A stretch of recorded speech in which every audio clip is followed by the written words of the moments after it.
Umunyarwenya Nyakso abinyujije ku mbuga nkoranyambaga ze yahishuye umukobwa yihebeye ndetse ashimira Imana yabahuje anamushimira ko bari we yahisemo mu basore bose. Nyakso yabigarutse abinyujije ku rubuga rwe rwa Instagram aho yasangije abamukurikira amafoto ari kumwe n'inkumi ndetse aboneraho no kumwibutsa ko nawe amukunda byimazeyo. Mu butumwa yakurikije amafoto yasangije abamukurikira, Nyakso yagize ati mukunda byimazeyo, warakoze kumpitamo mu bahungu bose ukambera umukunzi, ni iby'agaciro kukugira kandi nagusezeranya kutazigera wicuza, ndagukunda. Kanyabuganda Olivier uzwi nka Nyakso ni umwe mu banyarwenya, akaba n'umukinnyi wa filime ugezweho mu Rwanda by'umwihariko agakundirwa amashusho akunze gutambutsa ku mbuga nkoranyambaga ze.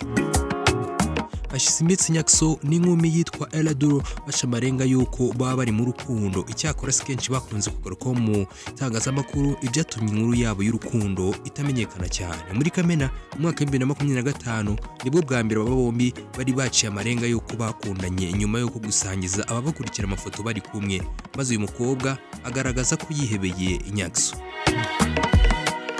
In the time is now, ikiganiro kikugezaho amakuru biri kugenda bizenguruka kuri iyi mihanda ya social media ndetse n'ibitangazamakuru bigiye bitandukanye byandikirwa mu Rwanda cyangwa se hanze yarwo. Ngiye umva kuri mikoro ni kimwe ibisanzwe.